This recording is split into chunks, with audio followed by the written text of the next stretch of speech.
Hi, ഞാൻ doctor Sajith. വായനാറ്റം നിങ്ങളെ ബുദ്ധിമുട്ടിക്കുന്നുണ്ടോ? പ്രധാനമായും വായനാറ്റത്തിന് രണ്ട് കാരണങ്ങളാണ്. ഒന്ന് വായ സംബന്ധമായ കാരണങ്ങളും ഒന്ന് വായിൽ നിന്നല്ലാത്ത കാരണങ്ങളും. ആദ്യം ഞാൻ വായിൽ നിന്നല്ലാത്ത കാരണങ്ങൾ പറയാം. അതിൽ വയറിൻ്റെ അസുഖങ്ങൾ, ലിവർ കിഡ്നി രോഗങ്ങൾ, ഹോർമോൺ പ്രശ്നങ്ങൾ, സൈനസൈറ്റിസ്, ടോൺസിലൈറ്റിസ്, ഇതൊക്കെയാണ് വായിൽ നിന്നല്ലാത്ത കാരണങ്ങൾ. അടുത്തതായി വായിൽ നിന്നുള്ള കാരണങ്ങൾ പറയാം.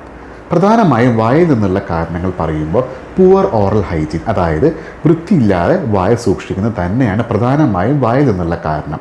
അതിന് പുറമെ കേടുവന്ന പല്ലുകൾ, മോണരോഗങ്ങൾ.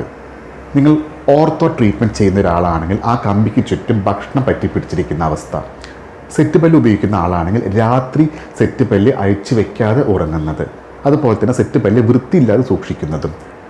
വെള്ളം കൂടി കുറഞ്ഞിട്ടോ അല്ലെങ്കിൽ ഉമിനീർ ഗ്രന്ഥികളുടെ പ്രവർത്തനത്തിൻ്റെ പ്രശ്നങ്ങൾ കാരണം വായ ഡ്രൈ ആവുന്ന അവസ്ഥ.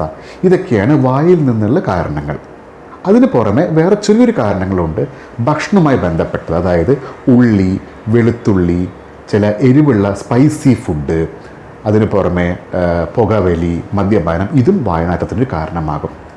അപ്പോൾ നിങ്ങൾക്കൊരു വായനാറ്റത്തിൻ്റെ പ്രശ്നം അനുഭവിക്കുന്ന ബുദ്ധിമുട്ടുന്ന ഒരാളാണെങ്കിൽ ആദ്യം ഒരു ഡെൻറ്റിസ്റ്റിനെ കാണുക. വായനാറ്റത്തിൻ്റെ പ്രശ്നങ്ങൾ കണ്ടെത്തിയതിന് ശേഷം വായ സംബന്ധമായ പ്രശ്നങ്ങളാണെങ്കിൽ നമുക്കത് സോൾവ് ചെയ്യാം. അതല്ല വായയിൽ പ്രശ്നങ്ങൾ ഒന്നും ഇല്ലെങ്കിൽ അടുത്തതായി ഒരു ഫിസിഷ്യനെ കണ്ട് വേറെ എന്തെങ്കിലും പ്രോബ്ലംസ് ഉണ്ടോ എന്ന് നിങ്ങൾ കണ്ടെത്തണം. Thank you.